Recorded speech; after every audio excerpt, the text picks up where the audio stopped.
안녕하세요. 워런 버핏처럼 매일 신문을 박전무와 함께 읽으면서 투자의 고수가 됩시다. 오늘 5월 31일 5월의 마지막 날 금요일 순서입니다.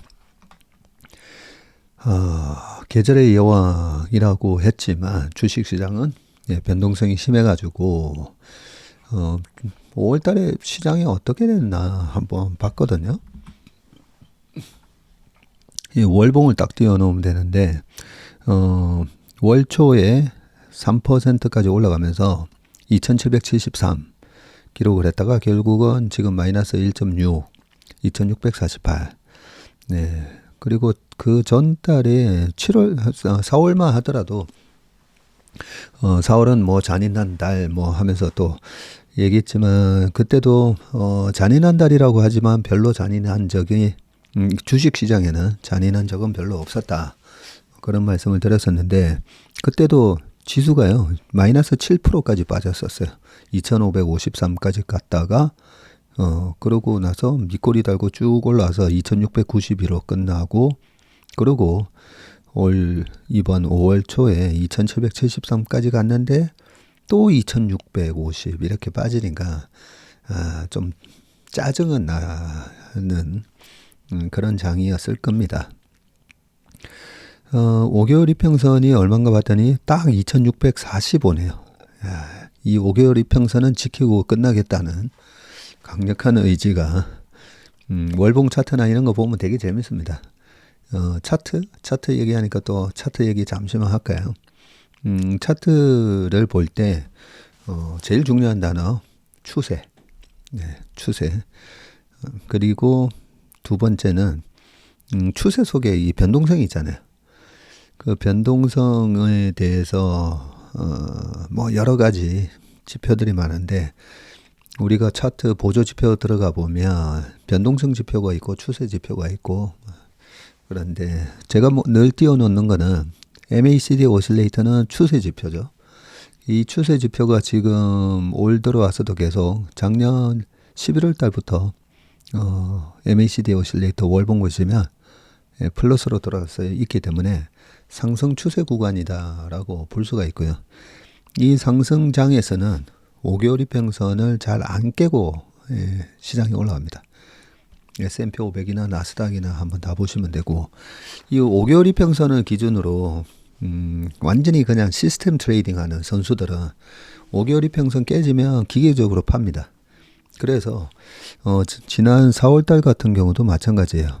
5개월 이평선이 2646을 지나가고 있는데 요 선이 깨지니까 그냥 기계적으로 매도하면서 시장이 2553까지 밀리게 되면 무섭죠. 보통 일반 투자자분들은 빠지면 매수가 들어오는데 아니 이 가격에서 왜 매도를 때리지? 2000 거의 뭐 이번에 779를 찍었었으니까요. 3월 달에. 근데 2600이 깨졌는데 여기서 왜 팔지? 뭐 그게 5개월 이평선이 깨지면 기계적으로 매도하는 그런 리스크 관리를 하는 기계적인 시스템 매매 알고리즘을 갖고 있는 그런 매매를 하는 분들이 되게 많습니다. 그리고 다시 회복을 하면 회복을 했기 때문에 또 다시 무조건 기계적으로 더 사야 되거든요. 그 알고리즘 트레이딩 하시는 분들은.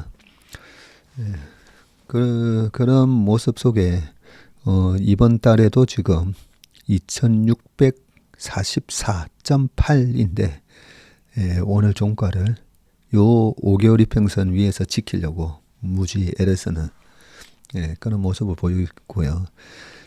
변동성 지표로는 스토캐스틱이라든지 RSI라든지 뭐 많습니다.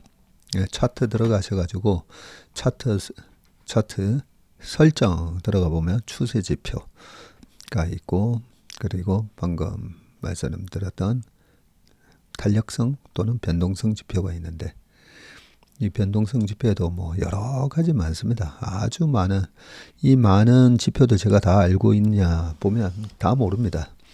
근데 이것저것 한 번씩 다 보면서 익숙한 지표를 많이 쓰고요. 그래서 슬로우 스토캐스틱 조금 스토캐스틱은 약간 단기적으로 바닥 잡아서 주식 살 때 스토캐스틱 좀 보고요. 그리고 RSI는 약간 긴 지표, 주봉이나 월봉에서 바닥 잡을 때 RSI 많이 활용을 합니다.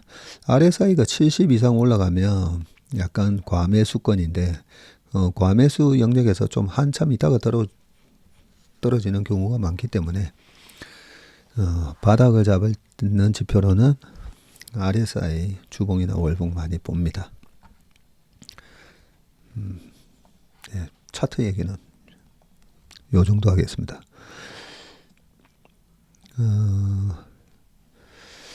네. 의사와 간호사 중에 누가 숫자가 줄겠느냐 했을 때 간호사분들은 붕대 감고 막 이렇게 해야 되기 때문에 AI 때문에는 오히려 의사가 하는 일은 진단이잖아요. 진단. 네, 진단을 하고 처방을 하고 약으로 처방할 건지 아니면 시술을 하거나 수술을 할 건지 네, 요 부분이고 간호사분들은 그 의사의 처방이나 시술이나 일때 그 부분에 대해서 또 많은 옆에서 도움을 보조를 해주시는데 그런 측면에서 아마 육체 노동의 부활이라고 얘기를 한 것 같습니다. 네, 좀 읽어보겠습니다. 박한설, 약사분이시다, 그죠? 네, 약사인데 참 글을 되게 맛깔나게 잘 쓰시더라고요. 최근 AI에 의한 일자리 감소를 상수로 받아들이는 사람이 늘었다. 네, AI 때문에 일자리 감소는 무조건 일어나는 거다. 네, 그렇게 상수로 받아들인다는 거고요. 사무직 업무에 챗GPT와 같은 인공지능 도구를 사용해 본 사람이 많아진 결과인데 흥미로운 건 이런 결과를 인류의 황혼과 연결짓는 이들도 덩달아 늘어났다는 사실이다. 인류의 황혼? 산업화의 역사가 곧 기계화로 인한 노동 대체의 역사인데, 그죠? 육체 노동자의 일자리 감소에는 둔감하던 일들이 연산 기계에 의해서 지식 노동자의 일자리가 줄어들자 이를 인류의 미래와 연결지을 이유가 뭘까?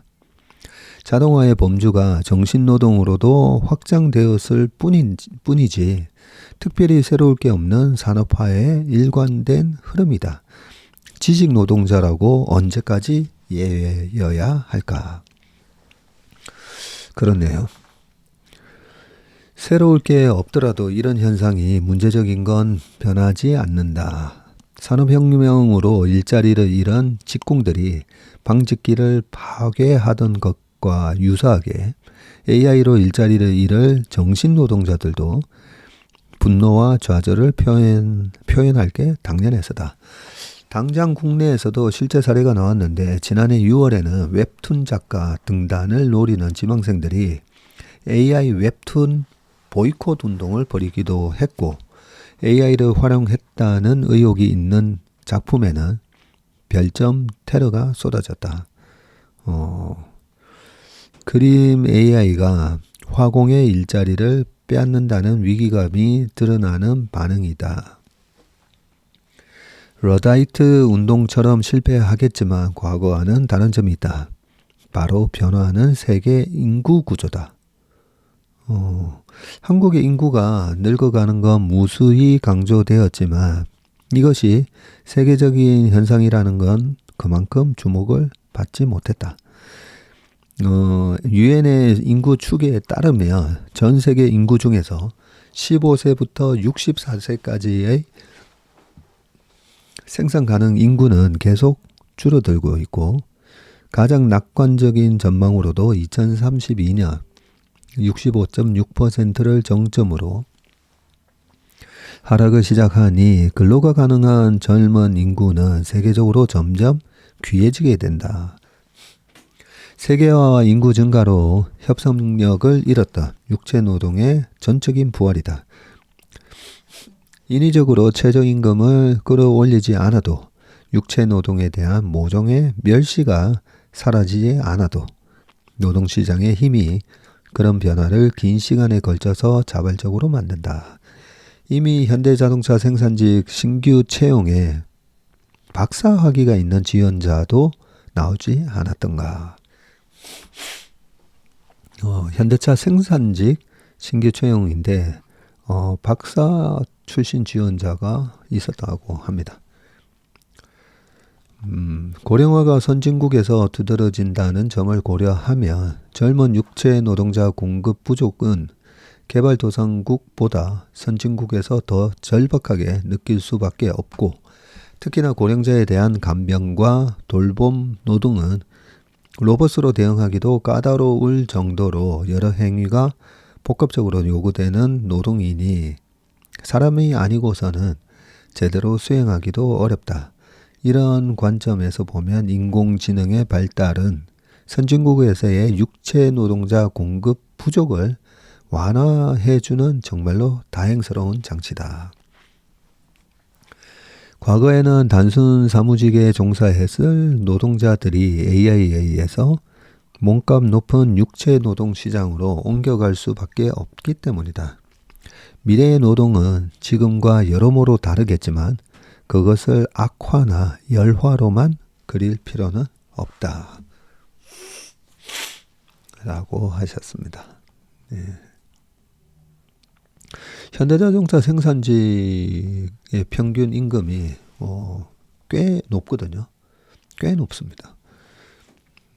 저희 회사 평균 임금보다도 훨씬 높습니다. 네. 저희 회사에 아직까지 지금 저희 회사가 설립된 지 이제 5월 달에 3년 됐다고 했잖아요.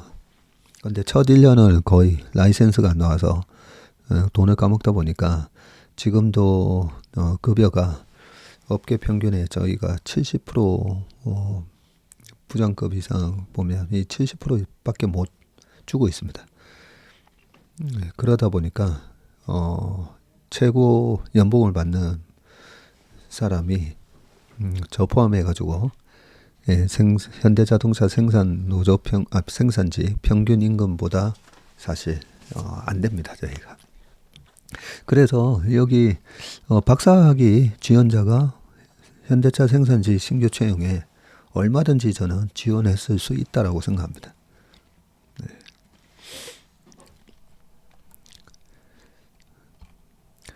자, 그 다음 기사 읽어보겠습니다.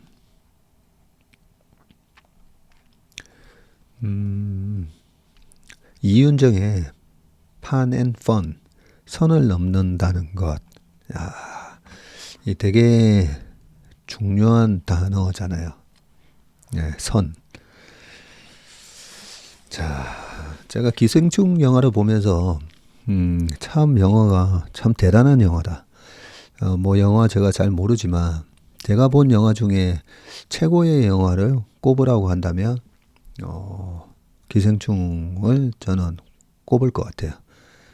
물론 뭐 죽은 시인의 사회라든지 또 제가 좋아했던 톰 행커스가 나왔던 포레스트 검프라든지 제 인생 영화가 몇 개 있긴 한데 기생충은 그 영화의 완성도 뭐 그런 차원에서 참 대단한 영화다라는 생각을 하는데, 거기서도 이제 우리가 이 자본주의 사회의 약간 축소판을 그려낸 거잖아요. 그 전에 봉준호 감독이 설국 열차에서 이 자본주의 사회의 민낯을 드러냈다면, 근데 거기서는 설국 열차에서는 해결책은 제시를 못했거든요. 그 기생충보다 1년 전에 나왔던 조커도 보면 우리 사회의 양극화라든지 우리 사회의 빌런이라든지 괴물이 어떻게 탄생한다든지 뭐 이런 거를 잘 묘사를 잘 하긴 했지만 해결책을 제시를 하지는 못했었거든요. 근데 기생충 영화를 보면서 야, 참 대단한 영화다. 그 우리 사회가 그 기생충에 나오는 박사장 집에서 많은 사람들이 거기에 기생충이라고 이렇게 표현이 돼서 그렇지만 그게 그 자본주의의 축소판이잖아요, 그죠? 자, 그런데 그 평화가 어떻게 깨졌나 자세히 보시면 그 박 사장이 그 송강호 씨가 밤에 그 평상 밑에 숨어 있는 줄 모르고 그 조여정 씨였죠. 그 부인이 그 조영정 씨랑 얘기를 하다가 그러고 보니까 그 박 사장이 돌아가신 이성균 씨네요. 뭐 얘기하다가 참 그전에는 송강호 씨가 운전을 할 때 어떻게 그때 뭐라고 그러죠? 그때 하여튼 기사님은 어떻게 그렇게 길을 잘 아시냐고. 네, 그러니까 제가 뭐 웬만한 길은 다 압니다. 뭐 하면서 막 그렇게 어떻게 보면 존중의 얘기가 오고 갔었는데 그 평상무태에 숨어 있을 때는 그 송강호 씨를 얘기하면서 근데 그 김 기사는 약간 그런 냄새가 난다고 옷에서 이상한 냄새가 나는 것 같아. 거기서 선을 넘는 얘기가 있는 거죠. 제일 중요한 게 사실 뭐 가족 관계나 직장에서나 어디에서나 이 존중이잖아요. 상대방을 존중을 하는 그런 선을 지키면 얼마든지 그 박 사장이라는 그 집에서 뭐 많은 사람들이 서로 편하잖아요. 보면 서로 박 사장이 잘 못하는 운전을 송강호 해주고 애가 못하는 과외를 밑에 기정인가 뭐 해주고 이런 식으로 얼마든지 공생할 수가 있습니다. 공생. 서로 해피하게 공생할 수가 있는데 거기서 딱 그 평화가 무너진 게 바로 존중이 무너지면서 비아냥, 조롱 거기서부터 그 평화가 깨졌던 거거든요. 그래서 그 지하실에 있었던 지하실에 그 배우 이름이 뭐였죠? 누구? 그 지하실 아저씨가 머리를 꽝꽝 찍으면서 했던 단어가 있잖아요. 리스펙트라고. 그러면서 그 영화에서 참 이 선을 넘지 말고 서로를 존중하고 그러면 평화롭게 다 잘 살 수가 부자는 부자대로 그 부자로부터 월급을 받고 사는 사람은 사는 사람대로 다 해피하게 살 수 있는데 그게 다 보면 이 선을 넘는 말들 거기서부터 이제 평화가 깨지면서 마지막에 말 그대로 그 사단이 난 거거든요. 그런 걸 보면서 저는 그 영화에서 주는 이 메시지 리스펙트 그런 걸 보면서 참 대단한 영화다라고 생각을 했던 기억이 나는데 죄송합니다. 이거 선을 넘는다는 거 이 칼럼 읽기도 전에 쓸데없는 말을 너무 많이 했습니다. 자, 피식대학의 영양군 비하 논쟁은 피식대학? 코미디에서 선을 넘는다는 것은 무엇인가에 대해 생각해 보게 한다. 피식대학이 뭐죠? 일단 좀 읽어보겠습니다. 자, 대표적인 예가 2022년 아카데믹 시상식이었는데 윌 스미스의 아내가 질병 때문에 삭발한 머리를 가지고 사회자 크리스 락이 G.I. 제인 속편을 기대한다고 했을 때 윌 스미스가 벌떡 일어나서 주먹을 휘둘렀죠. 신체적 폭력을 가한 것은 돌이킬 수 없는 선을 넘은 것으로 비난받았지만 크리스 락의 농담 역시 선을 넘었다는 지적도 많았다. 그랬었죠.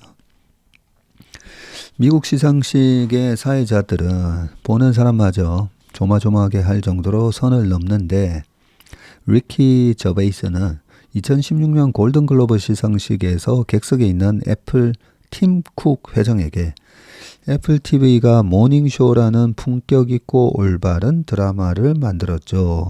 중국에서는 노동력을 마구 착취하는 그 회사가 말입니다. 그런 말을 했었군요. 그리고 또 배우 여러분들은 테러 집단 ISIS가 방송사를 만들어도 아마 출연하려고 줄을 서겠죠.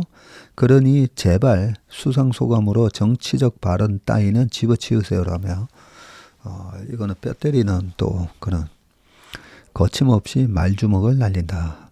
여타 감독이나 배우들에게도 한 명씩 칭찬과 조롱을 섞어 던지는데 작은 키를 비하하는 등 선을 수시로 넘지만 그래도 문제적 발언에 대한 용기는 놀랍다. 리키 저베이스는 데이브 샤필과 함께 몇 년 전 미국에서 펀칭 업 대 펀칭 다운 논란을 일으켰는데 펀칭 업, 펀칭 다운. 펀칭 업은 자신보다 강한 권력을 가진 사람이나 집단을 향해서 위로 때리는 거군요. 그래서 펀칭 업이군요. 예. 그런 농담을 말하고 펀칭 다운은 그 반대라고 합니다. 오히려 권력이 없고 약간 소수자 마이너리티에 대한 그런 농담이 펀칭 다운인가 보네. 우리말로 하면 풍자와 비하의 차이라고 하겠다. 네, 뭐 대통령을 풍자한다든지, 뭐 대기업 뭐 풍자한다든지, 그게 풍자고, 반대가 이제 비하. 자, 미국 코미디는 전통적으로 펀칭업이 좋은 코미디라는데 이견이 없었다. 그런데 넷플릭스, HBO 등에서 코미디쇼 경쟁이 시작되면서 펀칭다운의 코미디가 자꾸만 늘어났다. 그 주역으로 꼽히는 두 사람의 넷플릭스 쇼 더 클로저나 슈퍼 네이처에서는 트랜스젠더 등 성소수자나 장애인까지 농담의 대상으로 삼는다. 혐오의 요소를 담은 이 코미디의 평론가들은 질색하지만 관객들은 데이브 샤펠을 역대 최고의 스탠딩 코미디언이라며 열광한다. 아마도 정치적 올바름이라는 통념에까지 펀치를 날리는 영리한 위약이 주는 쾌감도 있긴 하겠지만 그 코미디에 희생되는 대상을 생각하면 보기가 매우 불편하다. 자, 우리나라에서도 TV 코미디가 유튜브로 넘어오면서 비슷한 고민을 해야 할 때로 보인다. TV 스타들을 제치고 올해 백상예술대상까지 받은 피식대학은 그래요? 백상예술대상? 우리의 코미디를 위해 스스로 우리만의 판을 만들었다고 자부한다. 자유로운 유튜브에서 다양한 코미디를 시도하는 그들에게 시청자들은 열광했다. 선을 넘는 코미디를 두려워하지 않겠다는 다짐대로 유튜브에서 그들은 TV에서는 할 수 없었던 표현의 영역을 넓혔다. 그러나 인터넷 커뮤니티가 활성화되면서 혐오와 배제의 언어들이 확장되었던 것처럼 유튜브 코미디에서도 같은 경향이 나타날 위험은 상존한다. 이번 영양군 논란은 작은 예시처럼 보인다. 자, 모든 농담에는 희생양이 있다. 기본적으로 누군가를 혹은 무엇인가를 우습게 만든다는 것이 농담이기 때문이다. 하지만 코미디는 관객과 눈높이를 맞추고 대화를 하는 장르다. 생각지도 못했던 지점을 낚아채며 이런 점도 있지 않아 라고 한 방 던질 때 주는 쾌감이 있다. 설사 그 과정에서 정치적으로 올바르지 못한 점이 존재하더라도 더 큰 구조의 부조리를 지적해낼 때 기존 관념에 반전을 주며 공감을 불러일으키는 것이다. 결국 문제는 상상력이다. 그러니 훌륭한 코미디언은 단순히 선을 넘겠다가 목표가 아니라 불쾌감을 불러일으키는 선을 넘지 않도록 아슬아슬한 외줄타기에 성공해야 한다. 그러기 위해서는 매 순간 물어야 한다. 이 농담은 이것을 희생자로 만드는 위험을 무릅쓸 가치가 있는 것인가? 희생은 의미 있는 것인가? 그 희생을 딛고 내가 만들어낼 웃음이 쾌감과 공감을 가져다 줄 수 있는 것인가? 영양군 에피소드가 실패인 이유는 낙후되고 소멸 위기까지 처한 지방 소도시라는 충분히 공감 가능한 구조적 문제에 대한 용기 있는 질문이나 풍자 없이 치기 어린 납작한 불평과 할머니 살을 뜯는 맛 같은 혐오적 표현까지 겹쳤기 때문이다. 그들이 롤 모델로 삼는다는 코난쇼의 한국 방문 에피소드를 보면 얼마나 신중하게 불쾌함에 선을 넘지 않으면서 이방인의 시선을 주제로 웃음을 유발하려 애쓰는지 알 수 있다. 저도 참 좋아하는 사람인데요. 견고하게 잘 구성된 코미디가 올바른 방식으로 전달된다면 사실 어떤 주제도 웃음을 유발할 수 있다. 중요한 것은 관객이 코미디언의 의도와 포인트를 이해하고 공감하게 만드느냐이다.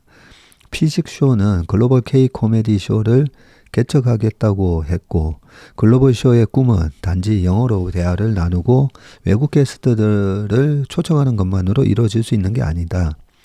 다양성과 소수자, 배려심 같은 것에 예민하게 반응하고 있는 글로벌 트렌드에 대해 더 고민해야 한다. 그렇지 않을 경우 사소한 실수가 글로벌 진출에 큰 장벽이 될지 모른다. 참 좋은 말씀을 해주셨네요. 보니까 그 코난, 무슨 코난이었죠? 네.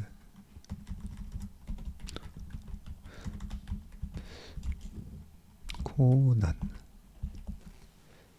오브라이언. 네. 코난 오브라이언이 그 다트머스 졸업식에서 한 졸업 축사 그 영상에 보면 그 마지막에 이렇게 얘기를 하거든요. Work hard. 예, 열심히 해라. 예. 그런데 work hard and be nice라고 되어 있습니다. Work hard, be nice. And then amazing things will happen. 하면서 그래서 우리가 참 열심히 살잖아요. 예, 그게 생존 본능이기도 하고 여러 가지 본능이 있습니다.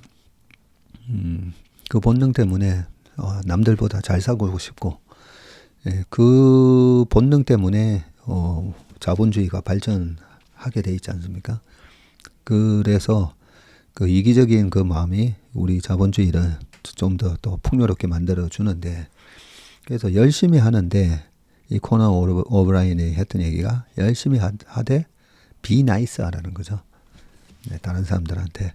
그러면 어메이징한 일들이 펼쳐질 건데 어떻게 보면 내가 참 열심히 살았는데 나는 정말 열심히 살았는데 왜 나는 운이 없지? 이렇게 생각하시는 분들도 있잖아요. 저는 바로 그 두 번째가 핵심 키라고 생각합니다. 어떻게 보면 저 같은 경우에도 정말 제가 그렇게 열심히 살았는가 보면 그러지는 않는데 그나마 저희 아버지 어머니 덕분에 그래도 be nice 하려고는 많이 애를 썼던 것 같습니다. 이렇게 얘기하면 안 되는데. 그리고 여기 지금 선을 넘는 요 얘기에서 우리가 슈카라든지 정프로라든지 3%에는 정프로가 있고 그죠? 보면 참 우리가 호감 비호감을 봤을 때 참 호감이 가지 않습니까? 그죠? 그 경제 방송을 재밌게 만들어 준 사람이 저는 3%에는 정프로 그리고 슈카가 그 슈카만 보더라도 그 10대부터 한 40대, 50대 저 같은 사람도 다 보잖아요. 근데 슈카나 정프로는 다른 사람을 비난하지는 않습니다. 보면 자학적인 그런 개그를 많이 하잖아요. 네. 정프로도 보면 나는 왜 주식만 사면 내가 피레침이지? 그래서 저는 정프로가 일부러 그러나 해서 실제 그 계좌 한번 보여달라 해서 봤더니 그 말하는 게 다 진짜더라고요. 예, 거기다가 뭐 슈카도 마찬가지잖아요. 서울대 경제학과 나오고 참 브레인인데도 그 많은 경제적 지식하고 뭐 여러 가지 인문학적인 지식뿐만 아니라 우리 사회에서 세계 곳곳에서 일어나는 그런 뭐 자연과까지 넘나들면서 슈카가 한 1년 반 전에 그 엔비디아에 대해서 또 막 설명한 게 있거든요. 그 영상 보면 GPU라는 게 이런 거구나. 굉장히 설명을 잘해줘요. 근데 슈카가 재밌는 거는 보면 스스로 보면 이 남을 조롱하거나 남을 가지고 웃기는 게 아니라 스스로 그 자학적인 코미디를 많이 합니다. 우리가 뭐 농담을 하다 뭐 이런 걸 갖다가 make fun of 날 놀리지 마 할 때 don't make fun of me 이렇게 얘기하잖아요. make fun인데 그러면 재밌는 게 fun이잖아요. 근데 make fun인데 다른 사람을 조롱하면서 fun한 거는 fun이 아니에요. 그래서 우리가 그 가족 모임이든 어느 자리에서든 뭐 친구들 모임이든 보면 저도 옛날에 그런 실수 많이 했거든요. 제가 웬만한 고등학교 친구들 별명을 제가 많이 지었다 했잖아요. 근데 어떨 때 보면 막 재밌게 옛날에 철없을 때는 하다 보면 친구들 놀리는 농담을 많이 했었습니다. 근데 지나고 보니까 와 그게 제 친구가 중학교 때 반장했던 친구가 딱 정색을 하고 한번 중학교 때 얘기한 게 있어요. 너 왜 나한테 그런 식으로 자꾸 놀리냐. 그걸 보고 되게 친했었는데 아 내가 큰 실수를 했구나. 그나마 좀 빨리 깨우쳤습니다. 그래서 우리가 같이 있는 자리에서 농담으로 딱딱하지 않게 그 분위기를 살릴 때는 농담을 하실 때는 항상 make fun of me 하셔야 돼요. fun of myself. 나를 가지고 농담을 만드셔야지 다른 사람을 가지고 하면 우리는 재밌다고 한 건데 그 재밌다고 한 돌멩이에 상처를 입는 그런 일들이 많더라고요. 죄송합니다. 또 말이 자꾸 길어지는데. 네. 자, 그 다음 기사. 선을 넘는다 하면 또 떠오르는 인물이 하나 있죠. 네, 트럼프.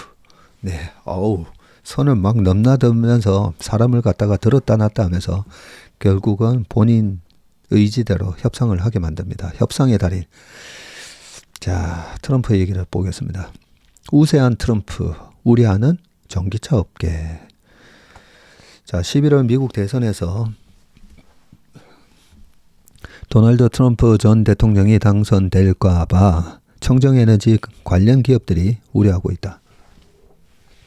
그는 풍력 발전, 전기차 산업 등을 지원하는 조 바이든 대통령의 정책을 미친 짓, 새로운 그린 사기라고 비판해왔다. 특히 인플레이션 감축법을 통한 전기차 배터리 사업 보조금 정책을 중단하겠다고 공언을 했는데 그를 지지하는 보수 성향 유권자들도 전기차에 부정적인 견해를 많이 가진 것으로 조사됐고요. 미국 성인 2,200명 대상으로 설문한 결과 보수 성향 응답자들은 전기차에 대해 매우 부정적이거나 매우 부정적이 41%고 다소 부정적인 게 20%, 합치면 61이네요. 자, 진보 성향 응답자의 경우에는 23%만이 부정적 견해를 보였다고 합니다. 업계는 대선이 다가올수록 전기차에 대한 호불호가 정치 성향에 따라 더 달아오를 것이라고 예상을 했네요. 트럼프 전 대통령이 당선되더라도 IRA 폐기가 쉽지 않을 것이라는 전망도 있는데 28일 미 정치 전문지 폴리티코에 따르면 미 상공회의소는 IRA 폐기를 막기 위한 로비 자금으로 올해에만 2,400만 달러, 약 330억 원을 지출을 했고요. 22년 8월 IRA 발효 후 관련 투자금이 3,520억 달러에 달하고 이는 약 27만 개의 새 일자리 창출로 이어질 수 있다는 분석도 나왔다. 트럼프가 재집권할 경우 전기차 업체인 테슬라의 일론 머스크를 백악관 고문에 임명하는 방안을 논의 중이라는 보도 또한 눈길을 끈다. 그래요. 트럼프가 재집권하면 테슬라의 일론 머스크를 백악관 고문에 전기차 산업에 대한 그의 태도 변화 가능성이 읽힌다라고 되어 있습니다. 이런 거 보면 참 트럼프가 되게 제가 나이 드신 분한테 영리하다 이렇게 말하기 좀 그렇지만 되게 머리가 좋으신 분이에요. 그죠?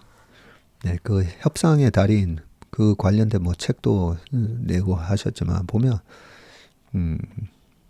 되게 영리한 분입니다. 저라도 앨런 머스크 같은 사람을 고문으로 하면 좋죠. 그래서 그 미국이라는 나라가 보면 뭐 트럼프가 됐다고 해서 전기차를 또 확 이렇게 없애고 그러지 않습니다. 그렇게 안 합니다. 또 미국에서 그동안에 자동차가 크라이슬러부터 해서 포드, GM, 크라이슬러는 옛날부터 이제 맛이 갔었고요. GM, 포드가 독일, 일본, 한국 자동차에 경쟁력이 없어졌잖아요. 없어졌을 때 지금 테슬라가 매기처럼 빵 등장해서 전 세계 시가총액 1등이 됐잖아요. 그죠? 근데 트럼프가 됐을 때 이 테슬라를 죽이고 기존의 내연기관차를 다시 살린다. 그만큼 트럼프가 우둔하지는 않다고 봅니다.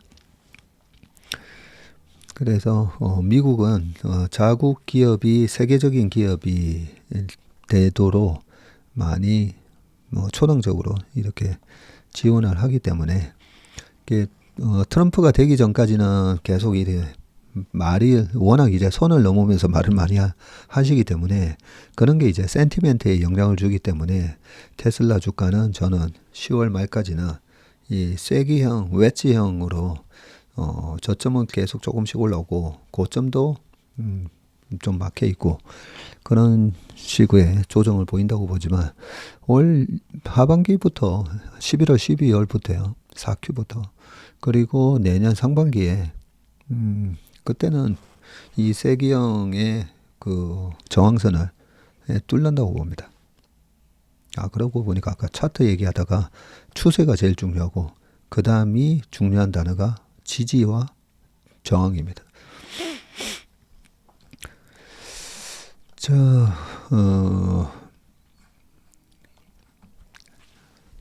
다음 기사 보겠습니다. 안병옥의 마켓나우 미국과 유럽의 상이한 사회 모델이라고 되어 있고요.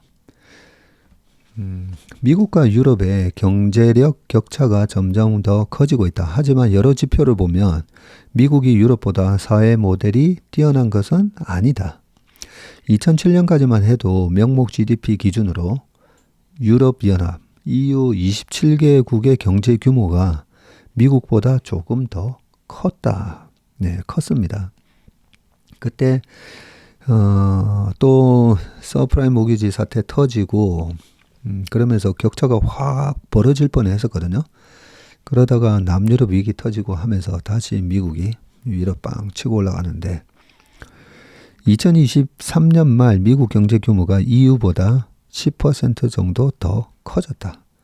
2007년에는 유럽연합이 더 컸는데 근데 여기서 약간 이 비교에 오류가 있을 수가 있습니다. 왜냐하면 유럽에서 EU에서 영국이 탈퇴했잖아요. 영국이 탈퇴하기로 결정을 한 그 브렉시트 투표가 있었던 게 2016년 6월, 5월 말, 6월? 그때이기 때문에 2016년이기 때문에 2007년에 EU의 GDP는 영국이 이제 아마 포함됐을 거고요. 자, 미국은 특히 가파, 즉 구글, 아마존, 메타, 페이스북이니까 F 그대로 쓰고 애플 해서 가파, 즉 요 네 기업 이런 IT 기업들이 디지털 혁신에 주력해서 성장을 견인했고요. 작년 말 기준 미국은 첨단 디지털 기술 분야에서 연간 49,248건의 특허를 출원을 했네요. 거의 5만 건의 특허를 출원을 했다, 그죠? 첨단 디지털 기술 분야에만. 자, EU가 9,883건에 불과하고요. 여기서 EU 27개국이라고 돼 있고 2007년 EU 27개국이라고 돼 있는 거 보니까 2007년 비교하실 때 영국을 빼고 비교하셨을 수도 있겠네요. 네. 자, EU 27개국은 9,883건에 불과하고 중국이 28,000건 정도 되고요. 일본이 13,000건 정도 되네요. 중국, 일본보다도 EU가 특허 출원 건수가 더 적네요. 자, 대신 유럽인은 훨씬 적게 일한다. OECD 통계를 보면 22년 미국 근로자는 연평균 1811시간 일을 하고요. 그래요. 스웨덴이나 덴마크 같은 북유럽의 근로자는 1500시간이고, 독일은 1341시간. OECD 38개 회원국 가운데 최저네요. 야, 이런 거 보면 독일이 대단하다, 그죠? 아마 일하는 시간은 좀 적지만, 그 일의 강도? 일하는 시간의 강도? 그런 거 보면 독일 사람들이 일할 때 보면 정말 열심히 일하거든요. 독일, 일본, 그리고 한국. 자, 앞으로도 미국의 경제 성장 여건이 좀 더 유리한데 유럽의 노동 가능 인구는 2023년에서 2030년 기간에 크게 줄어들고 독일은 340만 명, 폴란드는 230만 명이 준답니다. 반면 미국은 320만 명이 늘어나는데 이는 독일에서 줄어드는 340만 명과 비슷한 규모네요. 경제적 지표에서 벗어나면 유럽이 미국보다 낫고요. 2010년 오바마 케어가 발효되기 전 미국은 OECD에서 보편적 건강보험이 없는 유일한 나라였는데 2017년에 트럼프는 이를 폐기하려고 했지만 일부 주는 이후 건보 보장을 약화했답니다. 유럽 근로자들은 응당 법정 유급 휴가를 즐기지만 미국은 관련 규정이 없고 기업 자율에 맡기군요. 경제는 성장하지만 소득 불평등은 미국에서 계속 커지는 추세이고 지니 계수 0에 가까울수록 평등하고요. 2021년 말 미국은 0.398로 유엔이 설정한 경고 수준 0.4에 근접해 있네요. 슬로바키아가 0.241, EU 회원국 가운데 최저고 나머지 상당수 회원국은 0.3 초반대라고 합니다. 유럽의 경우 불평등이 현상 유지되거나 낮아지는 경향을 보인다. 삶의 질이 전반적으로 높지만 세계 양대 강국, 미국, 중국의 틈바구니에서 저성장에 시달리는 유럽으로서는 이런 사회 모델을 유지하기 위해서라도 성장 동력 확보가 시급하고 회원국별로 분절된 디지털 시장을 단일 시장으로 만들어야 하는데 EU 회원국의 주식 시가총액이 미국의 7대 IT 기업 매그니피센트 7의 시총 13조 1000억 달러보다도 적답니다. EU 회원국의 주식 시가총액이 프랑스, 독일, 거기 벨기에 등등 27개의 나라나 되니까 근데 그거 다 합쳐도 매그니피센트 7에 안 된다. 워낙 매그니피센트 7의 시총이 13조 달러니까 우리나라 돈으로 거의 한 1경 7천조 정도 된다 그죠? 우리가 코스닥, 코스피 합쳐서 2,500조니까요.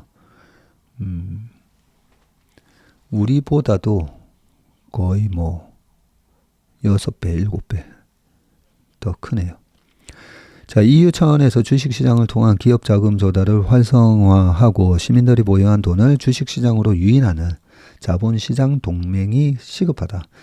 그래야 유럽의 자부심인 사회 모델을 유지하고 확산할 수 있다.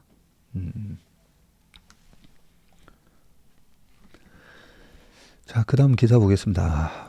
소버린 사태 그 후 21년 다시 폭풍우 휩싸인 SK입니다.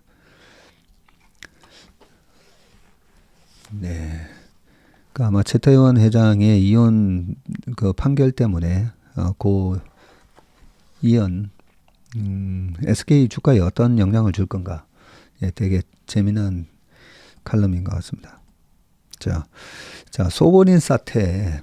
이게 2003년 SK그룹에 큰 위기가 닥칩니다. 네, 2003년 그때 코로나 사스, 홍콩발 사스 때문에 주식시장이 2003년 3월 달에 또 512까지 빠지면서 시장이 그 1년 전에 940 갔던 시장이 또 많이 빠집니다. 자, 그 와중에 SK 소버린 사태가 있었었죠, 그때. 당시 SK그룹은 분식회계, 부당 내부 거래 등으로 최태원 회장이 검찰에 소환되는 등 위기를 맞게 되는데 이때 헤지펀드 소버린이 나타나서 순식간에 SK 주식을 14.99%까지 사들여서 단일 주주로는 최대 주주에 등극을 합니다. 많이 샀었네요. 15%까지. 소버린과 SK그룹 간 경영권 분쟁의 서막이었는데 소버린은 SK그룹의 지배구조를 문제 삼았고 SK이사진 총사퇴하고 재벌구조 해체하고 최태원 일가 퇴진 등을 주장했습니다. 주가는 폭등을 했고요. 소버린은 2003년 4월 주식을 매입하기 시작해서 4월이니까 2003년 3월 달에 제가 바닥 찍었다 했잖아요. 그러니까 주가가 헐값이 되면 외국인 입장에서는 이게 말이 돼 하면서 저렇게 사가지고 헐값이 되게 만든 경영진이 문제면 저렇게 나가라고 합니다. 자, 4월 주식을 매입하기 시작해서 2005년 6월 1조 원에 가까운 매각 차익을 남기고 떠날 때까지 지속적으로 이런 요구를 했었군요. 2003년 4월 달에 매입해서 2005년 6월 달에 팔았으니까 2년 동안 이 소버린 사태가 지속됐었네요. 보니까 2005년대에 우리나라 코스피가 53% 올라가거든요. 코스닥은 그때 한 80% 넘게 올라갔는데 그러면서 시장도 좋으니까 아마 차이나 그때 중국 스토리가 시작이 됐었죠. 자, 이 사건의 빌미를 준 건 순환 출자를 이용해서 계열사를 지배하던 취약한 지배 구조인데 그런데 SK그룹에 다시 그림자가 드리워지고 있습니다. 최태원 SK 회장과 노소영 아트센터 나비 관장 간 이혼 소송의 후폭풍 때문이고요. 법원은 어제 원고가 피고, 원고가 최 회장이고 피고가 노 관장이네요. 에게 위자료 20억 원 그리고 재산 분할로 1조 3,808억 원을 지급하라고 판결을 했습니다. 법원은 두 사람의 재산을 4조 115억 원 가량으로 봤으며 분할 비율은 최 회장 65%, 노 관장 35%로 정해졌고요. 재계에서는 최 회장이 노 관장에게 줄 막대한 금액을 마련하려면 SK 지분을 팔아야 할 것이라는 전망이 나온다고 합니다. 최 회장이 보유한 주식 대부분은 주 SK로 지분율 17.73%, 약 2조 원 정도의 가치가 있고요. 금융시장에서는 대법원에서 이 판결이 확정이 되면 SK 경영권 리스크가 불거지는 것 아니냐는 전망도 나오는데 SK가 장중 한때 15.89% 급등하기도 했고 9.26% 올라서 끝났네요. 야, 그동안에 SK 주가 어마어마하게 빠졌었잖아요. 왜냐하면 그 최태원 회장님이 예전에 팍스넷이라고 팍스넷 네. 거기서 다른 이름으로 그 팍스넷에다가 글도 되게 많이 남겼었어요.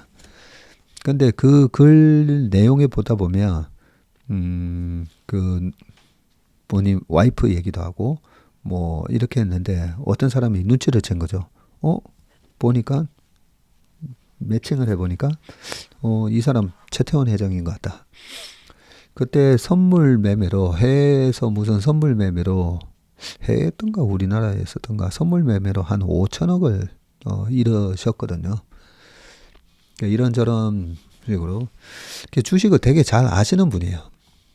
잘 아시는 분인데 그 SK 자회사 계속된 자회사 상장 때문에 근데 이번에 밸류업 프로그램에서 뭐 여러 번 말씀드리지만 대주주 입장에서는 저렇게 적대적 소버린에 의한 적대적 M&A의 위험이 없으면 그러면 대주주 입장에서는 주가를 올릴 이유가 없는 거죠. 세금만 늘어나니까. 그래서 우리가 보면 밸류업이 제대로 되기 위해서는 이 적대적 M&A가 가능을 해야 됩니다. 예전에는 소버린 해외 자본이 우리나라 기업을 집어삼키려고 해요. 막 그 애국심으로 우리가 지켜줬잖아요. 근데 지금은 아니잖아요. 지금은 오히려 그렇게 보시면 돼요. 히딩크 감독이 와서 우리나라 4강 가는 게 중요한 거지. 야, 외국 감독이 와서 우리나라 국가대표를 외국 감독이 지도를 해? 그렇게 생각할 필요 없는 거잖아요. 그죠? 예. 그리고 경영권을 찬탈을 한다라고 생각하는데 실제로 보세요. 외국계 보면 그 주주들이 결국은 그 기업 가치, 주주 가치를 극대화시키는 걸 원하지. 외국 자본이라도. 그 외국 자본이 들어와서 그 기업에 갖고 있는 그 자산을 빼먹는 짓을 하지는 않습니다. 네, 물론 그런 나쁜 자본도 있긴 하겠지만. 그래서 우리의 마인드가 이미 그 정도는 이제 알 만큼 됐는데 그럼에도 불구하고 재작년에 여야 국회의원이 합쳐가지고 그때 이런 대주주들의 지배 구조를 강화시키는 인적 분할해가지고 지주사를 만드는 데 있어서 그 조세 특례를 그 20년 전에 IMF 때 만들어놨던 법을 지금도 연장시켰기 때문에 제가 이제는 그렇게 하면 안 됩니다. 이 얘기를 계속 하고 있는데요. 아무튼 SK가 자사주가 25% 있고 최태원 회장이 외 39인이 25.44를 갖고 있다 보니까 자사주는 원래 의결권을 행사를 할 수가 없지만 저거를 언제든지 백기사한테 넘길 수가 있는 거죠. 경영권 분쟁이 붙으면 자사주를 백기사한테 블락딜로 넘겨서 우호 세력한테 넘겨서 얼마든지 주총에서 그 표결 대결에서 이길 수 있게끔 그렇게 지금 만들어 놓은 거죠.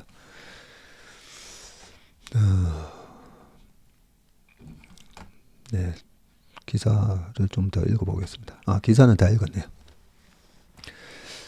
자, 그 다음 기사로 넘어가 보겠습니다. 오늘 쓸데없는 얘기도 너무 많이 해가지고 또 시간이 50분이 초과됐습니다. 자, 조원경 교수님의 이 돈의 세계, AI와 디지털 탄소.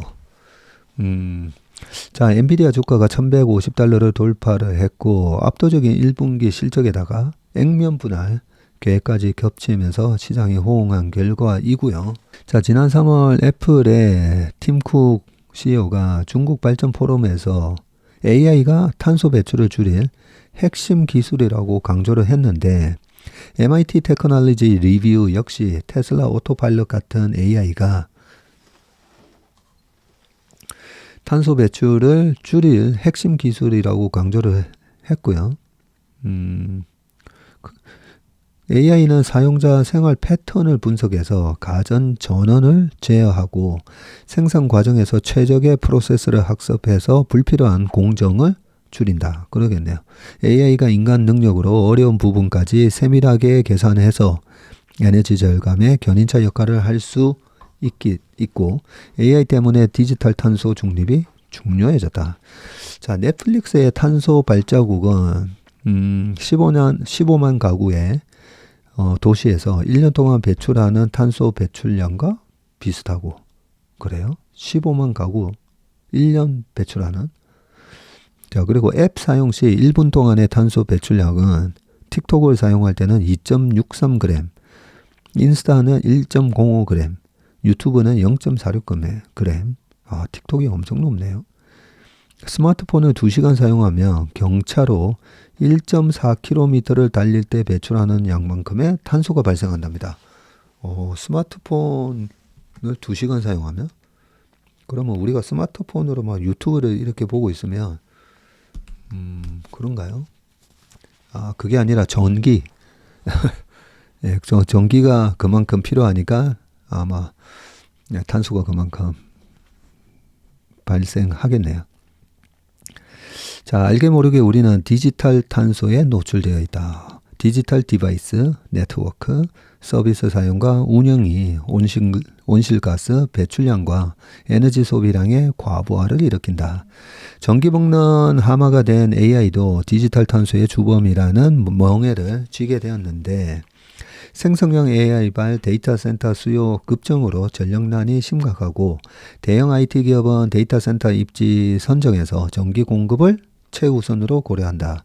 AI가 디지털 탄소 중립 기술인데 쥐고초는 AI가 과도한 연산으로 전기를 축낸다고 불만이다. 삼성전자의 HBM이 발열과 전력 소비 문제로 엔비디아의 검증을 통과하지 못했다는 소문이다. 하루빨리 저전력 반도체 칩을 만들어야 한다. 태양광, 풍력, 소형 모듈 원자 SMR만으로 친환경 전력 공급이 부족하다. LNG 발전소가 가교 역할을 하도록 사용을 늘려야 한다. 네. 항상 이 정원경 교수님은 이 짧은 글에 굉장히 많은 양의 정보와 인사이트를 담고 계셔서 항상 볼 때마다 재밌게 보는 것 같습니다. 네, 오늘 웜의 시음박은 여기까지 하겠습니다. 이번 주말에도 행복한 주말, 건강한 주말 되시길 바라겠습니다. 고맙습니다.